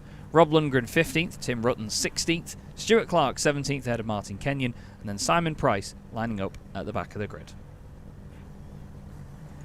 So Jake Cranstone looking to make a great impression here at the very start of the British Boring Car Championship. It's great to have all of these guys. Like I said, the highest placed ex-British Boring Car Championship driver is Magic Sakovic there in the middle of the field in position number 8. So it shows you just how fast this new injection of new blood from the racing line Jetta Cup really is. These guys are incredibly quick. They race this car a lot in the official races here on iRacing, and I'm very grateful to Jack and all of his wonderful, wonderful people that race in his championships for coming over and enjoying the fun. Here we go then, everybody. The lights are going to come on, and the only pre-season testing race in Season 3 of the British Boring Car Championship by Abruzzi Racewear is underway. And would you listen to them? Would you listen to them fumbling their way off the line? Jake Cranstone gets away well. Sounds like there was a little bit of contact in the background, maybe a bit of bump drafting. You can see all of the guys from Jack's Championship because they've all got their names on the windscreen banners. Makes it nice and easy to read who on earth they are. Everyone making it through the first couple of corners nice and tidy. Stuart Clark and Tim Rutten right together as they head now into the hairpin for the first time. Let's keep an eye on it. Oh, Tim Rutten's gone off and he's around. He's 2 corners in. Oh no, Alma. He's 2 corners in and he's done it already. Down the back straight they go. This is Sam van Olst side by side with his teammate behind them as well. Well, they've got the Nicolas Cage mobile screaming up behind them, looking very, very scary indeed. The slipstream's quite huge in these cars as well, so you need to be quite aware of it. We look back though at Daniel Downing, who's a reserve driver for this. Oh, he's been punted off the road. There's contact. And Daniel Downing is away and out of the way as well. Maciej Sakovic there caught out by Tom Minot, who certainly didn't expect it to slow down that much. Dan Downing has dropped right to the back of the order. Gets back on again, but had quite the hit. Let's have a look at it. So he's got Tom Minot right behind him. They go in to the left-hander at Brundle. Oh, it's just that tap. And that's enough to upset the car and it goes sideways. And it's horrible to try and get this car back on the road because all it does is spin the wheels. Jake Cranstone leads though at the end of the first lap. 18 minutes the race left to go. Looks like John Tusting's got some damage actually. He's come into the pit lane. Henry Morse having a little blink in and out there for just a second. But we are racing in the British Boring Car Championship again. I'm so excited to see these things in all of their proper liveries, let's say. Whoa, sideways stuff there by Simon Price. Look at how careful they're all being here as they then get into the hairpin. I'll say that. All sort of waiting for each other. You have to be so careful of incident points here though. It's really easy for it to check up and just have that tiny tap with a car in front of you. Let's look at the slipstream because earlier on we only just about saw 180 Ks and as Stuart Clark's in the slipstream he's getting much closer to 190 Ks. You can see them all shuffling around like mad on the way into Brundle. And Nelson has big sideways moment for Michael Blake. He's done that before.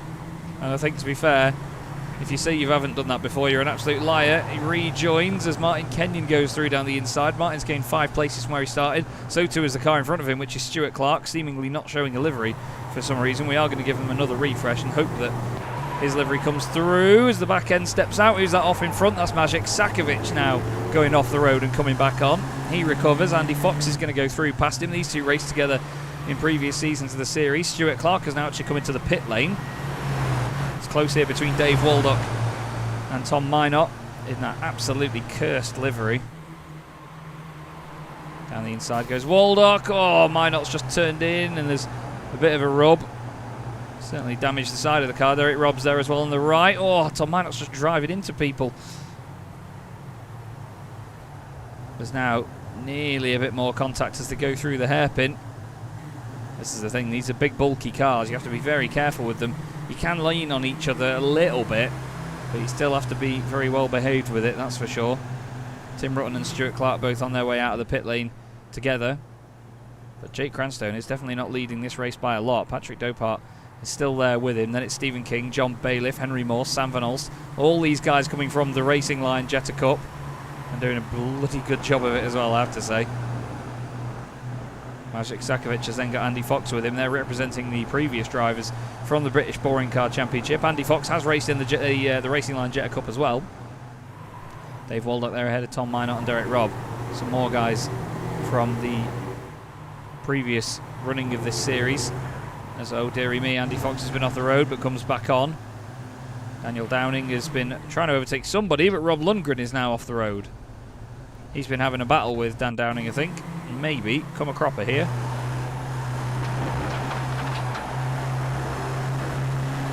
As Dan's got his nose down the inside, all the way around Coram, keeps it nice and tight down the inside.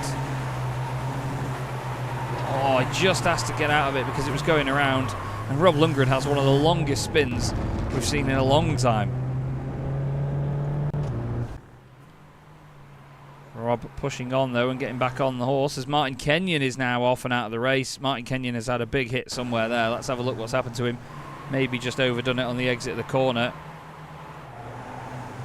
Is he just going to clip the grass? That tiny bit, that's all it takes, and bang into the wall. That's a monster of a hit for Martin Kenyon.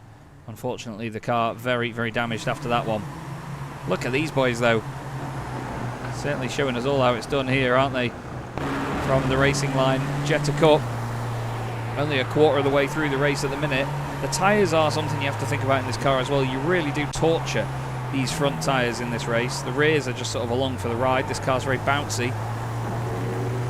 But at the front of the field at the moment, they are setting a very, very good example, aren't they? All of these guys. It's almost like they know what they're doing. Andy Fox and Magic Sakovic glued to each other as well as they go down the start-finish straight. Which way they're going to go? Is Magic just going to bump draft him? He is. They've got Dave Waldup behind them as well. Oh, look at that. Really running it out to the edge of the circuit there is Andy. And then hard on the brakes into the hairpin. All of the lock in the world. You can get away with it in these cars. And then up through the gears and down the back straight again. What's Magic going to be like in terms of chasing us down? Not quite sure why Andy doesn't have a rear windscreen banner on his car. Because if we go from his to Magic's car... Oh. None of them seem to have windscreen banners anymore, which is quite weird. But usually you can see the clean diesel windscreen banner on the back of the machines, but all of a sudden now we can't. What? What on God's earth is all that about? I'm not going mad, am I? You could all see the... Look! It's got clean diesel windscreen banners on it. Yep. And then no. None for Andy, none for Magic, none for Dave, nor Derek. Michael Blake's got one. But some of these guys in the middle of the pack don't have them for some reason. That is really weird. That is really, really weird. That's something I'm not going to be able to get over. Anyway, Michael Blake side by side here with Derek Robb. These two raced together previously. They actually had a big coming together at Silverstone in a previous round of the championship. Michael Blake moving ahead and getting up into 10th position. Everybody still running at the moment, I'm happy to say. Martin Kenyon has got back out there after his big off a moment ago. It's close to the front of the field, though, because Jake Cranstone is now under pressure from Patrick Dopart. Patrick, I think, is just going to bump draft him down the straight in the hope that they can get away from the rest of the field.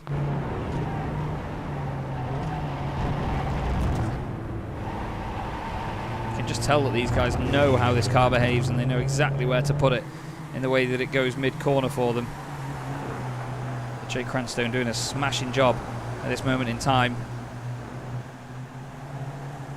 It's a lovely bit of sponsorship for GT Omega, isn't it, as well? Something I maybe should have thought about before we came here to do pre-season testing on the same night. Martin Kenyon's off again, I'm afraid. He's had a bit of a moment of his own out of the final corner.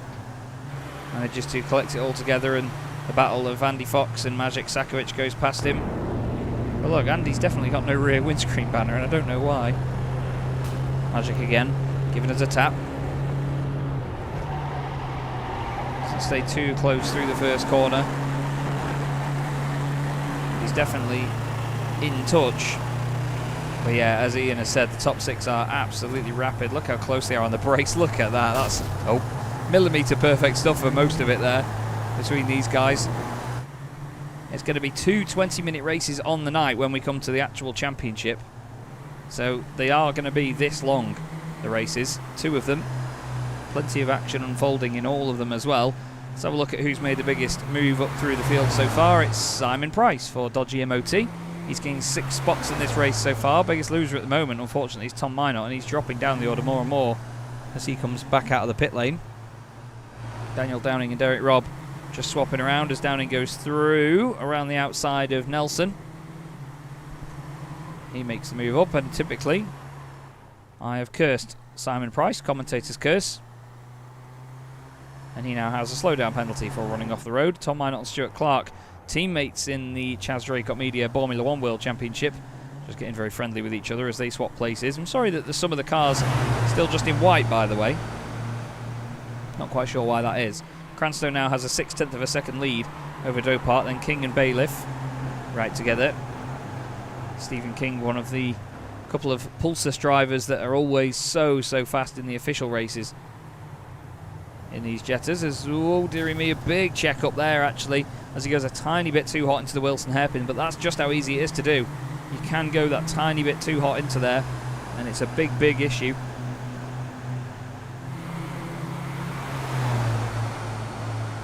As now the weaving begins down the back straight, Jake Cranstone goes all the way over to the left, is off in the background again. I think that was Simon Price. It was actually Rob Lundgren having a moment there, apologies. Oh, no, it wasn't. It must have been Simon Price. I think Rob Lundgren must have had a moment at the exact same time as him. I don't know. It's definitely one of them going off. There's Rob Lundgren going off. Maybe I can tell the future. I don't know. Apparently, Simon Price has done 221 kilometres an hour, which I don't quite think is right. It's the highest speed of anybody during this race. As Jake Cranstone once again leads the field down the start-finish straight to complete lap number 8, and he starts the 9th lap here at Snetterton in the British Boring Car Championship pre-season test. The British Boring Car Championship by Abruzzi Racewear, also sponsored by Sim Stickers and Sim Racing Magazine. Very grateful to have their support for this championship, and also the support of everybody watching and the drivers. Got a wonderful community behind us yet again here. Dan Downing and Michael Blake have a battle. It's a shame Dan's not been able to get signed up in time, as Michael Blake has a big old moment round Riches. But Dan Downing has been great, hasn't he, so far? A real superstar in this championship. John Bailiff and Sam Van Olst being tipped as the potential teams champions for Nodaphone. There's no other teams with 2 drivers really up there at the moment. Stuart Clark is now having an off. This is down at the final corner. He and Tom Minot were battling together. Tom Minot's really got his elbows out this evening, hasn't he? Let's have a look what happens here. He's just run a little bit wide. Oh, he's just touched the grass. That's almost the exact same incident we saw before with Rob Lundgren, but it was the other car that came off worse this time. Just that tiny little correction as they were too wide around Coram, and that's all she wrote. Sam Van Olsen at the back of this train, sort of losing the slipstream at this moment in time actually. He's 0.89 of a second behind Henry Morse, who is getting further and further away because he's got the slipstream. But the point of the circuit where he's going to catch up is the big braking zones, especially up here into the Wilson hairpin, because all the other drivers in front will have to back out and slow down a lot earlier because of how close they are to the cars in front. So watch, Van Olsen will close in here. It was 0.89 before. And I'm talking absolute rubbish because it's now 0.115 of a second. Sorry. Simon Price and Rob Lundgren both just had their own individual incidents off the road a moment ago. Stuart Clark is having another one down at the chicane, keeps it flat on the exit. Flat to the mat, as they say. Let's have a look what happened to Rob Lundgren. It's down at Brundle and Nelson. He's got John Tusting behind him just there. Oh, he doesn't clip the grass, but I think the rear end's going to go, is it, on the way into here? Yes, it's just gone too quick one way, then the other. And Simon Price was off at the final corner. Let's see what happened to him here. Round Coram, nice and tidy. Look at the way this car floats through there. I love it. Is he just going to hit the curb? Ah, no, he's going to hit the dirt on the exit, and it's going to spin the rear. And yeah, very easy to do that. Very easy indeed. Move going on here as Dave Waldock gets ahead of Andy Fox. Not quite sure what's happened to Andy.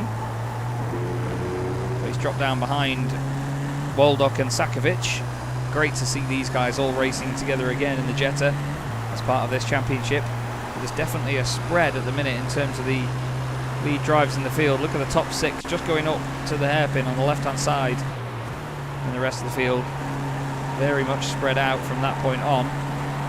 Although 7th, 8th and 9th very close. The ride on board here with 9th placed Andy Fox gained 1 place from where he started. The car in front, Dave Waldock, has gained 4 after starting 12th. Rob Lundgren saying his shoulder's given up again. Sorry to see it, Rob. Hope you're all right, buddy. I hope obviously you can recover quickly. It's 3 weeks today that the championship begins. Sorry, 2 weeks today, I believe, that the championship begins. I don't even know my own calendar. How bad's that? Yeah, we have a week off, and then we have Donington Park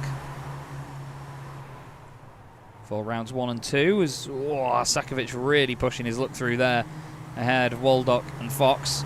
Into the last 5 minutes of the race now, and Cranstone still leads the way. It's going to be a case of who blinks and when. Dopart pushing very hard out the final corner. They're all really pushing hard there, taking the mick with track limits.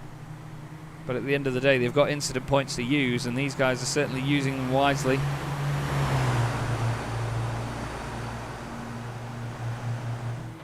Fifth place, Henry Morse, doing very well right now to sit behind John Bailiff. It's great to see this as well, because it means that we'll have a really good mix of teams at the front of the field. Jake Cranstone, one of the independents, with Patrick Dopart for Team Bordeaux, Stephen King for Team Red Ring, John Bailiff for Nodaphone, and Henry Morse for Team Netcode.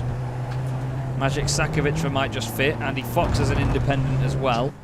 It's going to be an awesome mixture of cars near the front of the field if it's like this in the championship. I'm really, really looking forward to it. Here's a look back from Magic Sakovic with, for some reason, no rear window, as up front there is a change. Stephen King around the outside of Patrick Dopart. They turn into Brundle and Nelson, and King goes through. Look at how tidy they have to make it, though. It was really on tiptoes through there. And Cranstone now gets in front by more of a solid margin now. 1.2 seconds according to my timing screen, and now it updates on the left for all of you at home. So Cranstone looking even more comfortable here. Here's Waldock behind Sakovic. Foxy's dropped off a little bit from the back of these guys. Not too much though. I'm just loving seeing these cars on circuit once again in the British Boring Car Championship.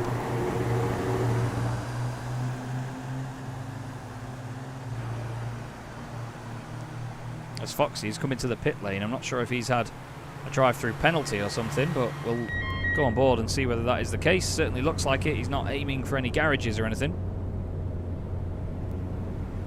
That is a massive shame for Andy Fox, but shows you just how easy it is to get them. So 15 incident points is what gets you a drive-through penalty in the British Boring Car Championship. We really do run a tight ship on being clean in this series. It's very easy to just let go a little bit in touring cars and just be a bit blasé about contact and running deep and giving a little tap here and there. You still have to run it kind of strict just to make sure that people don't lose sight of the fun aspect of this sort of series and the fact that you can race these cars so closely if you do it right. Stephen King, second position at the moment. This is definitely going to be, oh goodness me, a championship about consistently scoring points by the look of it and surviving races. You can bet in the early stages of the season there's probably going to be a few races like this where the drivers don't completely push each other to the limit. They just sit behind one another and wait for the race to come to them. It's about 1 minute 23 a lap at the moment, which means that we'll have 2 more laps now, starting with this one. Lap number 14 of the race. Be good if I gave you a lap count, wouldn't it? There you go. Lap 14 for Jake Cranstone, who leads the way, still in car number 78. I say that like he's going to change car number halfway around. As Dopart, look at that, great respect there by Patrick. He saw that Stephen was going to go a little bit hot into the hairpin and was going to stop on the apex, and he backed out of it. Just dabbed the brakes, made sure he didn't go into the back of him, even though it would have been very easy to just give him a bit of a tap. He backed out of it. And yeah, Ian Fox saying, I love how 1.2 seconds is seen as a comfortable lead. It absolutely is. That's the thing. 1.6 seconds now. That's a colossal lead in the British Boring Car Championship. In terms of the all-time records, 2.7 seconds is one of the biggest win margins we've had, actually. We've only ever had 5 race wins over 5 seconds in the series. Biggest was Josh Rayfield, 9.168 at Silverstone, Season 1, Round 6. In the race before that, Dennis Melchett won by 2.7 seconds, so shows you just how close it has been and will be and can be. Jake Cranstone then across the line here at Snetterton, and he's going to begin the final lap of the race here in the British Boring Car Championship pre-season test, followed by Stephen King, Patrick Dopart, John Bailiff, Henry Morse, and then Sam Van Olst as well, the Nodaphone driver, currently sitting in 6th place. Then it's Magic Sakovic and Dave Waldock behind them. Dan Downing has recovered really well from his early off to be up into 9th position now. Started 6th on the grid, but like I say, recovering beautifully at this moment in time. Let's see what these lot are doing down the back straight, shall we? We'll go on to the chopper cam. We'll go a little bit further back in the pack and look at Henry Morse, just see if anybody can slipstream one another enough. Doesn't look like it yet, does it? Closing all the time. Henry Morse. Patrick Dopart surely eyeing up a move on Stephen King into the last couple of corners, but this is their final chance to push. Are we going to see any last corner sends, or are they all going to behave themselves? Oh, that looks like a good run by Patrick Dopart. Is he going to put his nose down the inside? I'm not sure he is. Sam van Olst has been off the road and come back on. Through core, and once more they go. The cars shuffling around as they always do. It looks like they're all going to just behave themselves and enjoy the first race of the season like this. But Jake Cranstone's certainly going to enjoy it. He's about to come across the line and win the pre-season test in the British Boring Car Championship by Abruzzi Racewear. Stephen King is next up with Patrick Dopart completing the podium. John Bailiff and Henry Morse. Sam van Olst finishing in 6th. A great drive by all of those involved at the front. That was beautiful. Very tidy indeed, gentlemen. Thank you for your service. Maciej Sakovic, Dave Waldock and Daniel Downing next up.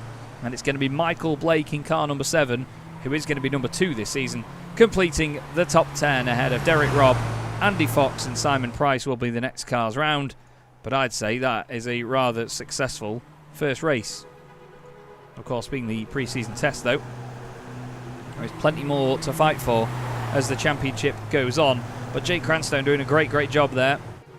Very good job to win the first pre-season test, just as the sun goes in and it gets nice and cloudy here as John Bailiff clearly finding a very different way to celebrate compared to what we're used to, as Henry Morse then throws it into Brundle and Nelson. Oh my God! Well done on second place, Stephen. Daniel Downing now destroying his car as well, as Dave Waldock does exactly what Liam Silkstone did in pre-season testing actually for season 2. Michael Blake's also gone off the road into the barrier. Who else? Andy Fox. Yep, Andy's hit something, taking the boot off his car. Wow. Jake Cranstone sat there with no engine left. This is clearly just something these guys do. They seem to be very used to this. Reverse donuts with the engines blowing up begin. Oh no. I thought I could see Magic gearing up to have a go then. Yeah, those wheels are spinning. What? Unfortunately, that's not quite how it looks on the oh god, the spectator side of the sim. Simon Price trying to do donuts in a front-wheel drive car. Tim Rutten almost going straight on. But welcome to the British Boring Car Championship, everybody. Were they just about to have, yes, relations? Oh god. Well, I hope you enjoyed that as much as I did, everybody. Let's have a look at the results of the first ever pre-season test in Season 3 of the Chaz Draycott Media British Boring Car Championship by Abruzzi Racewear. Jake Cranstone wins by 1.5 seconds over Patrick Dopart and Stephen King, but the other way around because Chaz can't commentate. John Bailey finishes in 4th. Henry Morse is in 5th ahead of Sam van Olst. And then Maciej Sakovic is next up for Mike Just Fit. Dave Waldock 8th, Daniel Downing 9th. Michael Blake finishes in 10th place. Then it's Derek Robb and Andy Fox 11th and 12th. Simon Price 13th. John Tusting in 14th place. Tim Rutten 15th. Tom Minot next up in 16th ahead of Stuart Clark and then Martin Kenyon. And then 18th was Martin Kenyon and Rob Lundgren, the 19th and final car in the field. So, are we going to get anybody in for an interview? I'm not sure we are, to be honest. Doesn't seem like anybody is ready to interview yet. Either that or they're all just crashing at the moment. Jake Cranstone is still having an accident with Andy Fox and John Tusting at the end of the pit lane. They've made an absolute smokescreen of the pit. Look at that. Dirty diesel. Beautiful. Nice one, Jake. Nice one indeed. A very entertaining race, I'm sure you'll all agree.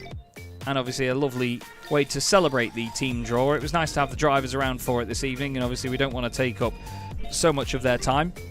But it's a nice, quick fire way of doing things here in the Chaz Draycott Media British Boring Car Championship. That is going to be all from me tonight, though, everybody. So thank you very much for watching. We really hope that you're looking forward to the championship as much as I am. Look out for more posts on chazdraycott.com and, of course, in the Discord as well. There will be a link to that somewhere at some point, and if you ask the drivers as well, if you are just friends with them, then they will be able to send one over to you. Well, thanks for watching, everybody. Really hope you've enjoyed the show, and I will see you in 2 weeks' time here for the first 2 rounds of the British Boring Car Championship by Abruzzi Racewear, also sponsored by Sim Stickers and Sim Racing Magazine, with my wonderful co-commentator Ed May. He'll be joining me live on air for rounds 1 and 2 and for the rest of the season. Thanks very much for watching, everybody. We'll see you again very, very soon.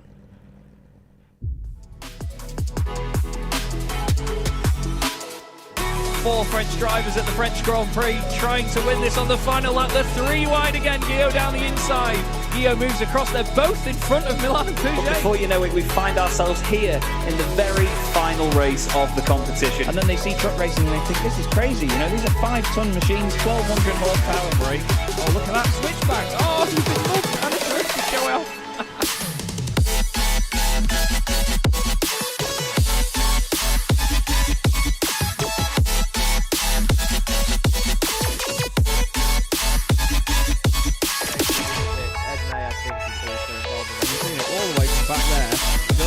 Ben Gregory now, I love it. 18.5 minutes gone. Senna Lanson tries to go for the race lead.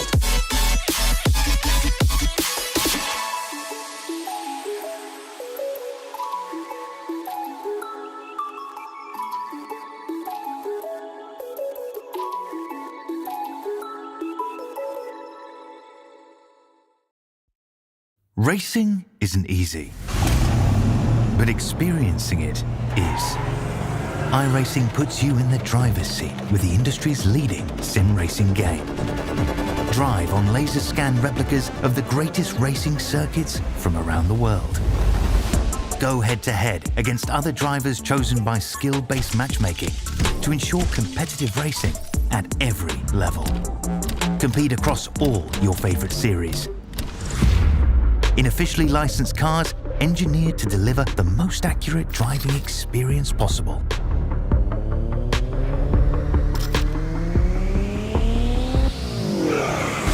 Join a race or host your own with players from across the globe.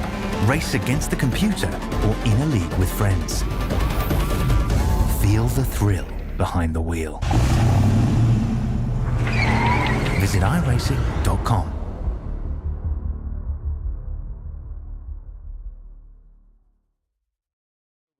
Finish. I think Dennis Melchett has done enough to win the last round of the championship and to win the title all in one fell swoop.